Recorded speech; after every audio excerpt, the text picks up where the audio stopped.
This is the Black Caliber Podcast, distinction at its finest. And I'm here with the two founders of TIVIT Studios. John Silverman. And Jason Osborn. Okay. So you guys are trying to change the the sneaker game, like the whole market. Mm-hmm. Yeah, right? Yeah. So can we get a little bit of information about that? Jay, you want to? Yeah. So I think TIVIT Studios in general is coming on board and domestically to change the sneaker industry in a way that individuals have an opportunity to buy footwear from their friends, footwear from people that they idolize, or influencers that develop stuff with us. The way we're changing it is so that instead of putting your money towards pairs that are made at large numbers overseas in different countries, we're making it available for individuals to design, create, and produce their own footwear that their family and friends can invest in. So you're not taking your money and putting it into something that is a large corporation. It's a way for us to kind of take the power back as people in the footwear industry and support your friends and your family in a much smaller aspect. I mean, you might be spending more money for a pair of shoes because it's developed here in the United States, but you're supporting something that means something. We're helping individuals, much like the brewing industry, where these microbreweries popped up. We're supporting the indie brands and individuals that are influencers, celebrities, small brands that want to take a step into footwear. And because footwear is usually traditionally a very high bar to get into, from the tooling costs and the production costs and prototyping, it's been something that's been difficult for people like you just mentioned to get into. Our program is much more streamlined and allows individuals to take this step.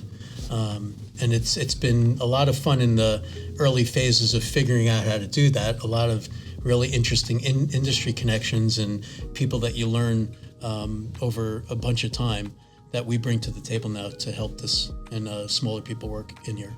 Came from your guys' seminar.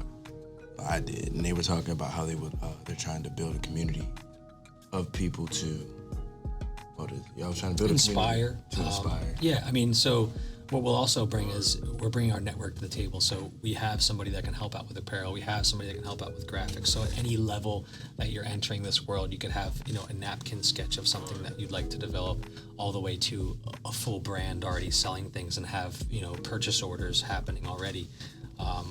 We'll be the hub for people to go to in the United States to make those connections.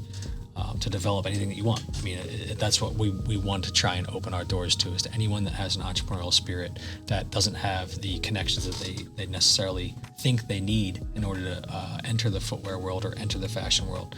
We're bringing that to the table and allowing that a lot more accessible. So you're gonna have people that don't have the opportunities, that they're sitting here going, I have a great sneaker brand, I want to bring this to life. With this partnership with Lincoln, we're able to help investors be able to find that person that they want to develop a brand or develop a design.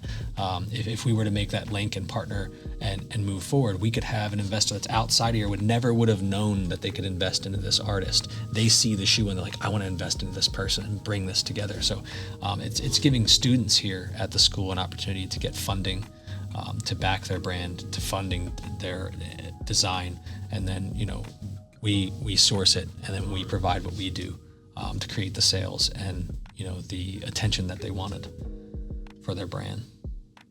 Oh, okay. How did you guys even get into the sneaker industry to be able to be such powerhouses that y'all are today? Well, that's an interesting question. From my standpoint, I'm a third-generation American shoemaker. My mom, my dad, my grandfather were all shoemakers in various types of footwear. My grandfather was a doctor. He invented a design that was mostly for medical issues, and it was a family business for 50 years. Over 50 years, we manufactured footwear for the worst feet in America. As a kid, probably about 30 years ago, I was going to doctors' offices and casting the most misshapen feet so that they could have footwear made specifically for their, oddly shaped foot.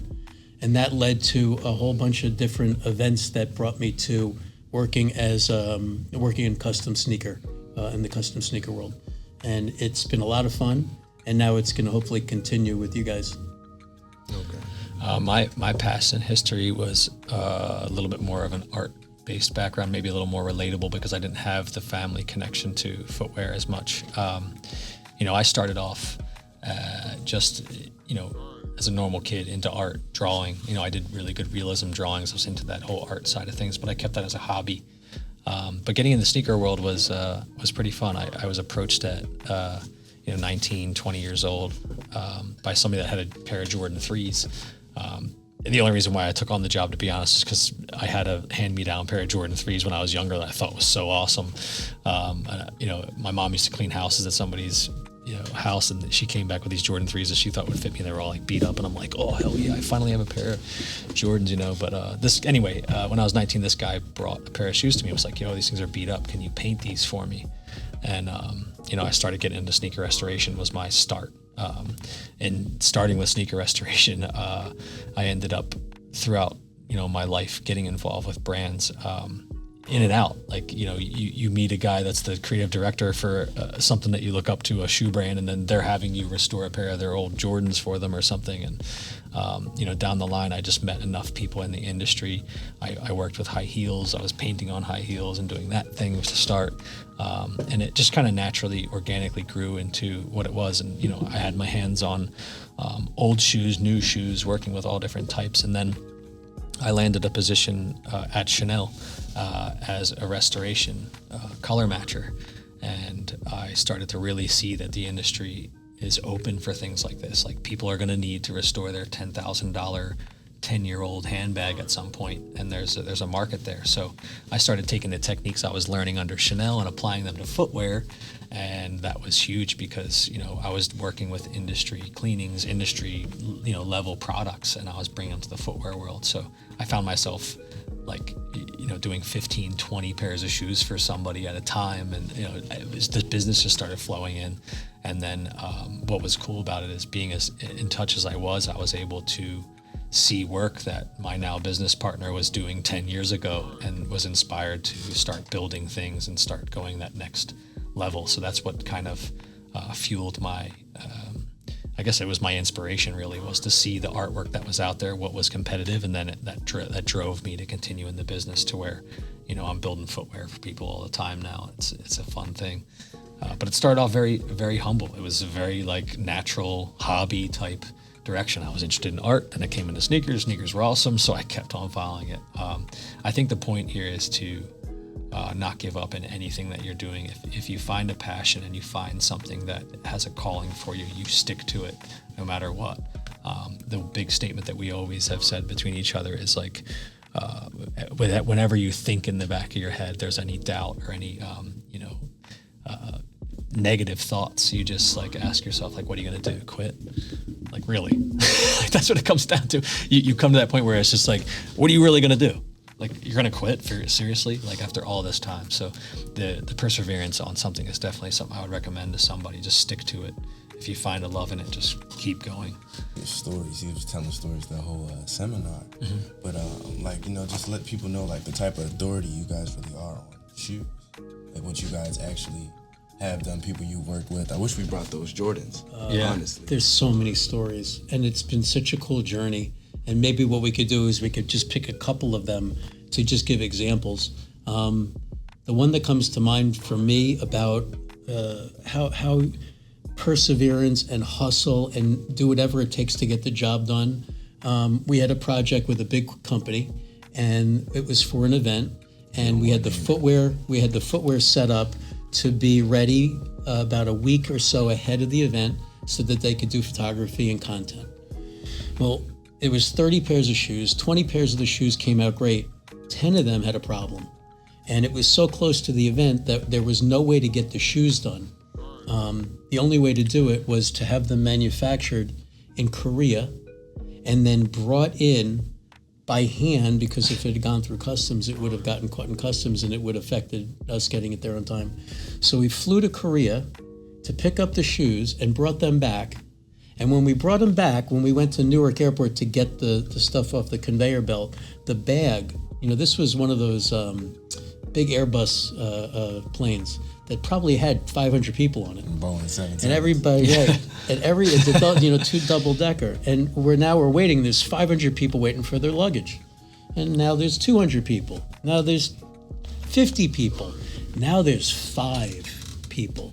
Flew all the way to Korea to get the uppers to be able to put the shoes together to get to the event. And now the bag doesn't get there. The bag there were 3 other people when the bag finally came out.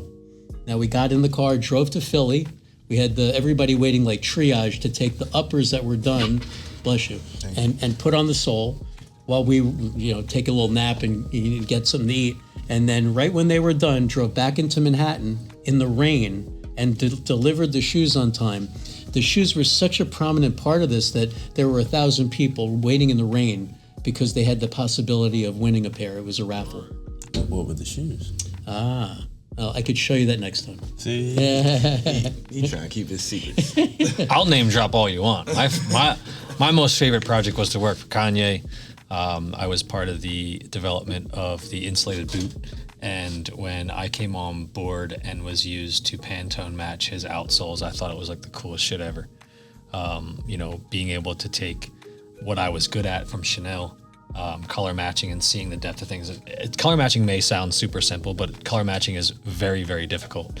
You can't just like match a color and be cool with it. You got to match the finish, the way it looks, if it has any iridescence to it. Like there's so many other angles to color matching in general you wouldn't even think, but there's a position somewhere that this guy is the color matcher, or he makes sure color matches the way it needs to for the brand.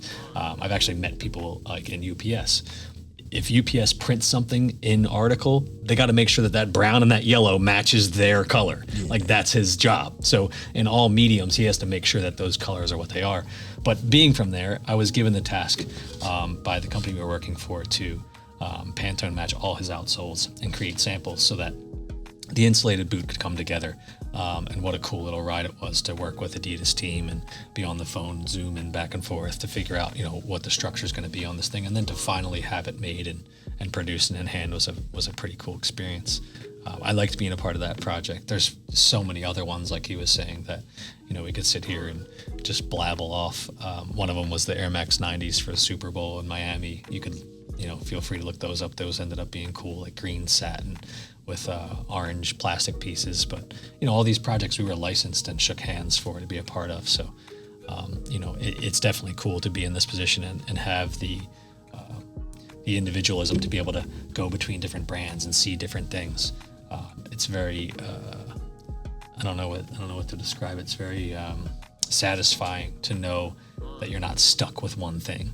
Like I have buddies that work for Nike and they were just as passionate about shoes as I am, but they get in that position as their own, and not that they regret it, but they see very soon that you're in this position, that's what you have to play. There's no outer roles or any versatility that they're being as a person would have started developing by themselves. Like for you, for example, you got to do stuff with, podcasts and then switch over to this and do something else. You have all these things that you get good at because you have passion for them. And then Nike picks you up and goes, we want you to be the guy behind the microphone. And that's all you're doing.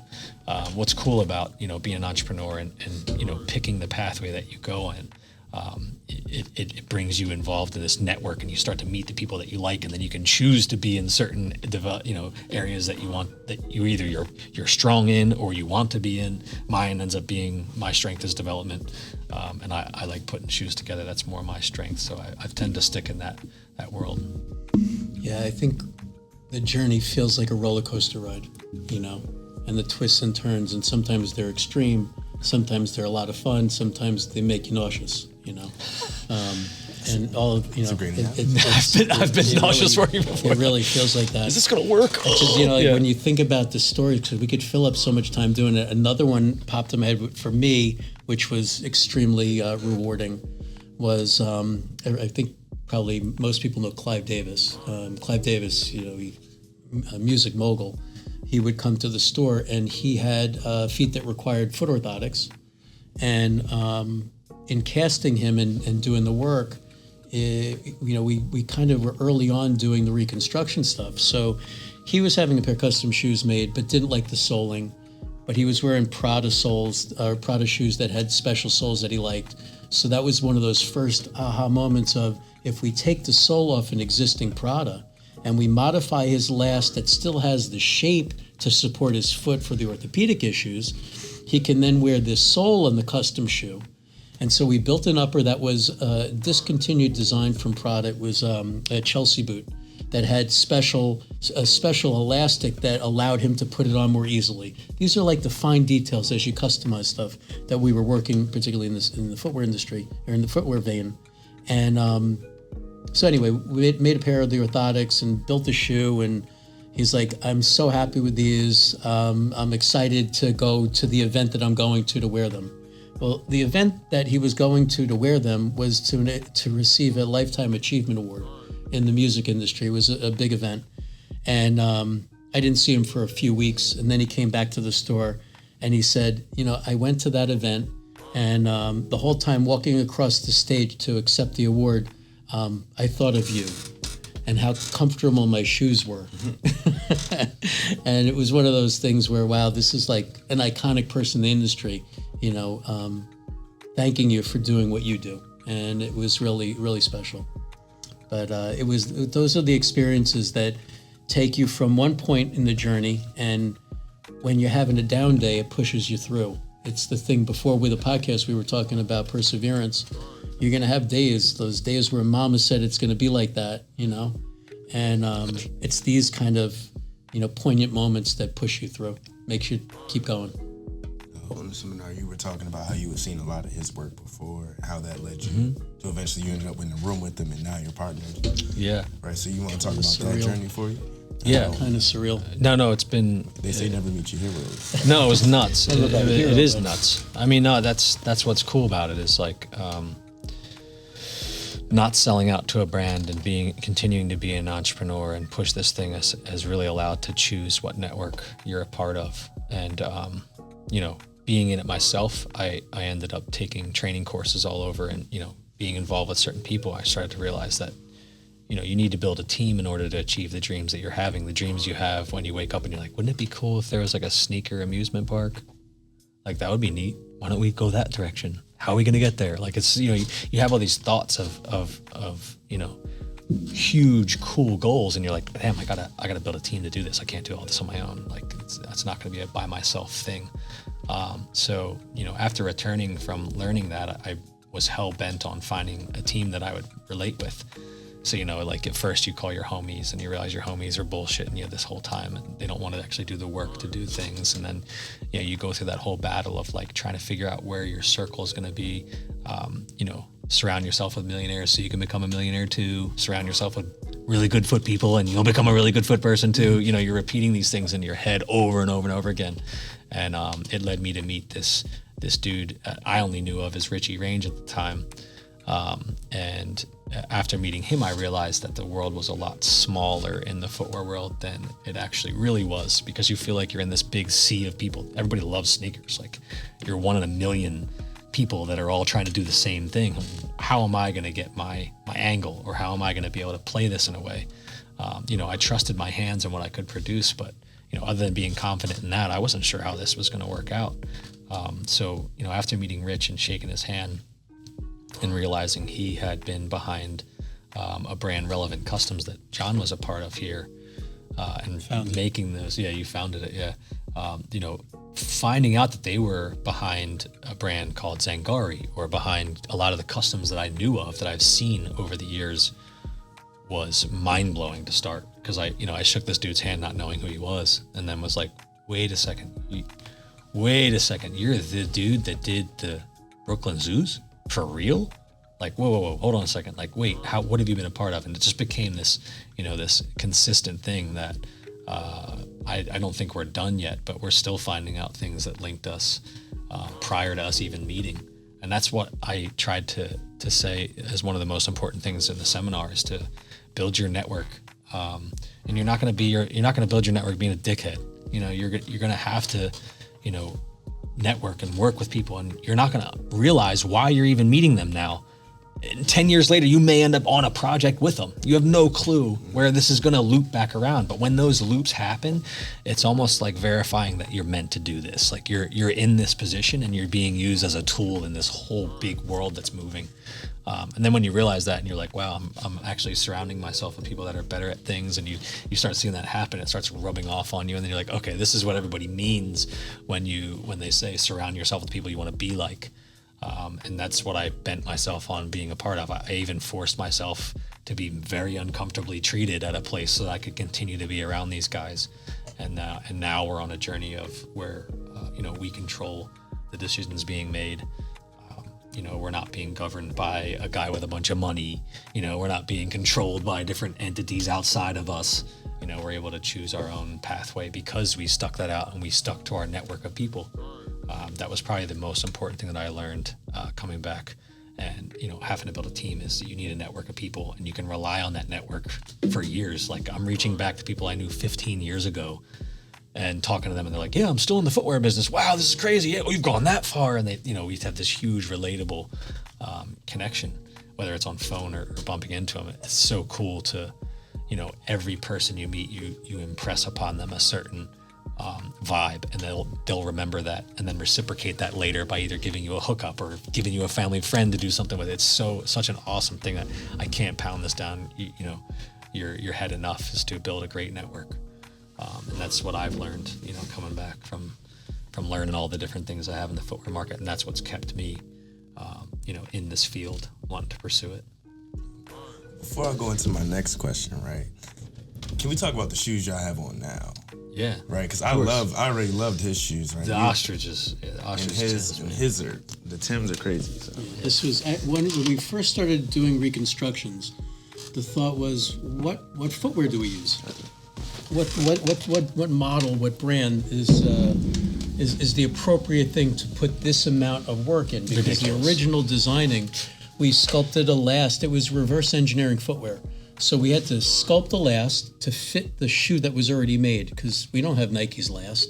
And that's the process of making footwear, which is to have that 3D form. And so we worked on a Dunk first, a Dunk low and then a Dunk high. Then we started working on a Jordan 1, which became the Brooklyn Zoo. And this was another heritage shoe. Obviously, the Tim coming from the East Coast, this is what we wore in high school. And so the skins company that we work with had a whole bunch of colors. Ostrich and this particular color, we can do a shout out to Henry. Henry Slaughter, yeah. Henry's last name is Henry Slaughter, and he's in the exotic skin business. That sounds about Another right. vendor that we sounds knew, about right. And we realized, like, oh, you know Henry? Oh, I know Henry. Great Oh, guy. yeah, it's one of Great those guy. things. My family in the footwear that my mom makes on the Upper East Side of Manhattan, it's actually founded, this is just a side thing, it was founded in 1878. It's an old heritage business. It was owned originally by somebody that invented a lathing process to mirror image a last and make a left and right shoe. Before that lathing process was created, it was the last that was kind of the same. So there really wasn't a left and right shoe. That's how old this type of business is. But it was then bought by a couple that survived the concentration camps, building shoes for the soldiers during World War II. And then my mom took it over from them, and her and her partner had been running it. He's very talented, and she's great at what she did. They've been doing that for 45 years, and I guess it's now going to be handed next generation as they get to that point in their career. But it's the ostrich that came from that connection that we actually ended up realizing at one point, hey, you know that guy too? Yeah, Henry. Who could forget Henry Slaughter? That's cool. And just to give you information on this boot, you're looking at something that's made with like $500 skin. Easy to start. I mean, so the different exotic skins have different costs. And we in the beginning we started using it because the product was such a luxury product from the amount of work that went into it that it almost made sense to use an exotic skin. And slowly as we went on, we started moving away from it. I think what was fun, really interesting, was the exotic skins that we were doing at the time and having that then promoted or put out on social media. It changed the industry in a way that when we went to Foot Locker, we started seeing embossed skins that were exotic skins to kind of push the bigger brands. And my former business partner, he's like, listen, we need to go on a trip over to Foot Locker. I want to show you something. We walked in, he goes, look. And I go, wait a minute, they're using exotic skins all day. He goes, look what happened. That was the impact that we initially saw, that we influenced the large brands. It was, again, pretty neat. Yeah, we're not talking about someone that isn't the originator of this. Like, this is the original custom sneaker dude. Like, that's what's cool about this is, like, I have to wake myself up sometimes in the morning and be like, yo, I'm in business with, like, the dude that started custom footwear. This is ridiculous. For my shoes, interesting world, and I don't even see it. He's wearing ostrich skins. Like, they say you can't get these nowhere. Like, you really can't get nowhere. Okay, so how many people have this one? There's 3 of this color, only 3. And then there's probably 3 or 4 in black, and the owners of that are Jay-Z, Geno Smith, I forgot who else. I think maybe Emily. Yeah. My shoes. We're gonna talk about that. Oh yeah, now, yeah. Go ahead. No. So this is the look like sheepskin. The Yeti Dunk. Those are the shoes I decided to wear today. Those came out of a designer's way of putting his ideas together at the Grateful Dead Dunk. We decided to make a Yeti version, so we did the stash pocket, the dancing Yetis on the bottom, and we kept the iconic suede and kind of like a lamb wool. It's faux, but we did like a lamb's wool kind of look on it. Great little story behind it though. Like, a designer came. Anybody can come to us with a design like this and have a shoe made, but the designer in particular invited me to be a part of the project because I was a part of the development so much. So that's what was cool about my position is, like, a designer might come to our company and decide to be a part of something, but if you can impact the designer enough, they may allow you to be part of their project as well. So that's what's cool about this is I was a part of the development of this shoe. So the designer was like, hey man, I think you should have the opportunity to get a pair for, a little cheaper than what we're coming to market with. So I took the opportunity to purchase a pair myself. And I didn't put anything cool in the stash pocket. I actually only ended up putting more foam in there because I like the fatter tongue. So my stash pocket doesn't have anything cool inside of it. Just wanted to make the tongue a little fatter. So that's a little bit of the story about what we're wearing. A little wad of cash in there, Yeah, I'll have a wad of cash in the other one. That's right. When I have it, right? There's so much you can do. Footwear is it's artwork. It's a lot of these brands now see it as walking billboards. We've been working with some big brands. Blessed to have a very nice relationship with Anheuser-Busch, and the company before that I was talking about was Arizona Iced Tea.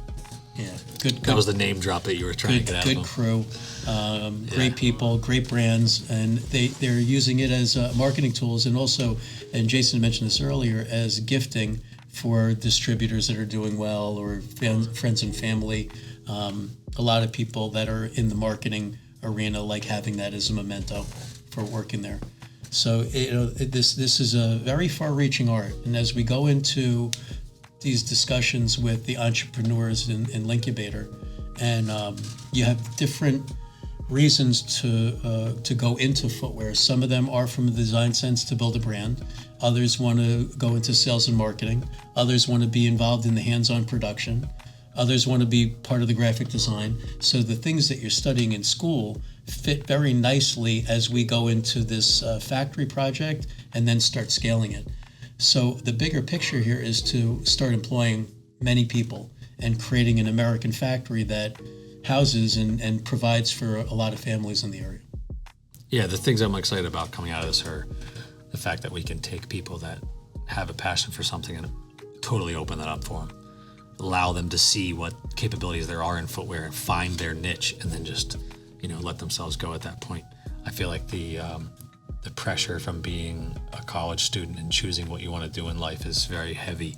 You kind of you're forced to make a decision early in life, but understand I'm 38 years old and I've spent 20 years in this shit, just building a network, and then finally coming to this point is it's crazy, but in the end, it's been the most rewarding because we're able to decide what we want to do.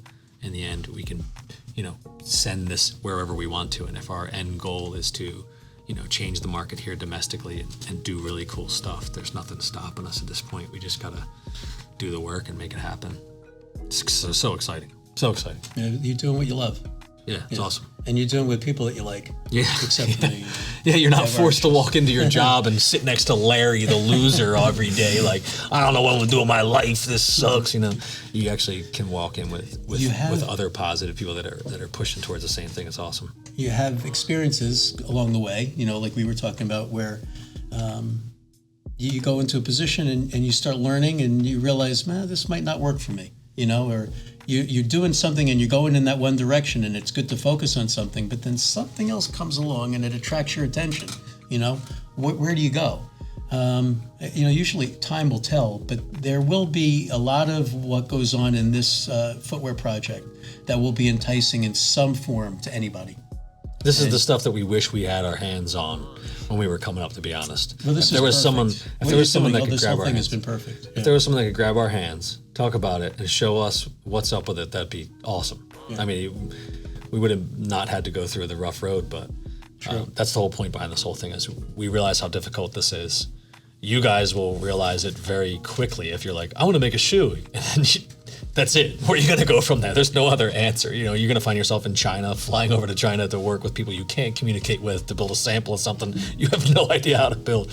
It's kind of neat. We did the rough walk and we went through this whole thing already. So we're trying to make the pathway a lot easier for, you know, young, you know, excited people that have, you know, really good ideas in the footwear world. And we never know where things are going to go. Like we may end up helping someone produce an active footwear that has intellectual property involved with it, and we create a whole alley for a whole nother different type of footwear. We have no idea where this is going to go. It's just nice having the knowledge, knowing like we still have uncharted waters to go over, and we have uncharted things to do that are exciting for us. And instead of us trying to like grind on our own and do it ourselves, we now have the opportunity to build something for others to get an interest in and be a part of. And that's really the special part that we found at this point that's driving us. Like, I'm not driven by the fact that I can build an Air Jordan 1 out of all the colors I want. That's not something that I'm in it for. I may have been, 15 years ago, that may have been the driving thing for me, but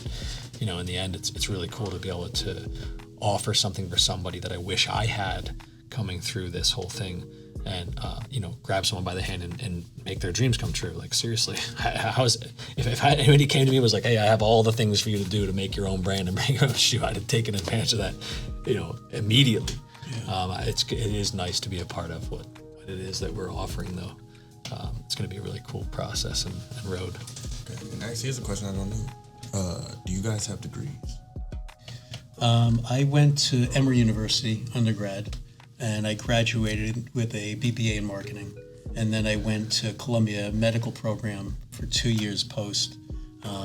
Those are my degrees. But when it comes to specific footwear things, there's a certification that's called the Certification in Pet Orthics. And basically what that is, that's like the pharmacist for the foot.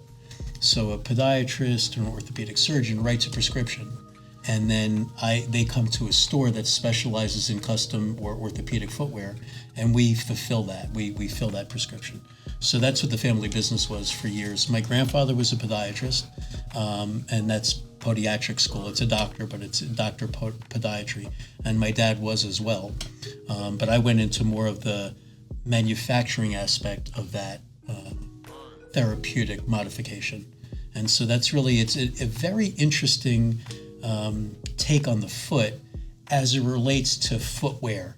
And it's a different level of knowledge. It allows you really to take a look at the way the foot functions in the shoe and make it better from a standpoint of support, material choices, densities or durometers of material. All of this, when you analyze it, come into play to make it that level of performance, but also for comfort. And it's a really neat take on it. So that's kind of what I know, my background. I have no degrees. That's great. I dropped out of college. I realized real quick that I wasn't meant for school. I took things to try and understand my brain young, not took things as in like products or substances. I mean, taking things as in like tests and trying to figure out my brain. And I realized that my reading comprehension was that of like a third grader in my college years. So my reading a book and studying it to take tests was pretty much not existent in my brain. So my head, I thought to myself, I need to start doing things with my hands, and college ain't gonna do that for me. So I dropped out and I took some art courses. I just realized that it wasn't for me. So I started working real young, and then this is where it's led to now, is figuring shit out. Neat. And honestly, what a great group, right? From both sides. Oh yeah. Yeah. Yeah. It's a pleasure having you guys. Any closing remarks or anything that y'all? I want to thank Keep you. going. Yeah, well, it's crazy. So when my grandfather, the last thing he said to me, I didn't know it was the last thing. That's sometimes how it is. A lot of time it is. Was keep going. This was an amazing person. He started a school for the blind. He taught at the podiatry university and helped grow that. He invented this footwear which saved countless people's feet. Worked with all the VA hospitals. Just a very special dude. And I just remember everybody knew him as Dr. Jack, and he was almost like Santa Claus kind of guy. Just always jovial and there for you. But that was the last thing he said to me, was keep going. So that's the last thing we'll say now. It rings true in my head all the time. It's what drives me. Yeah, very cool. I just wanted to say thank you to the crew here. You guys are great. Yeah, this is awesome. This is one of hopefully many. As we talked about again before we got on the mics, eventually, hopefully, there'll be sneakers behind here from the whole crew and the designs and Lincoln University stuff, and yeah. I mean, how cool would that be? You got students that are creating stuff with us, and then you can have it as a presentation out in the school. I mean, just to think, like, a couple of years down the road, you could have a designer pop out of here that uses us to develop a shoe, and they get a Jordan deal, or they get a huge offer out of that, or they end up doing their own thing and starting their own brand. Like that's what we see happening. I mean, that's why we're around here. Yeah, it's going to happen, and that room felt it too. So let's keep going. All right, just keep going. People in the hallway, but sounds like Sam laughing his ass off. But with that, can I get one of you guys to say this is the Black Caliber Podcast? This is the Black Caliber Podcast. Sorry. This is the Black Caliber Podcast. Distinction at its finest. And thank you.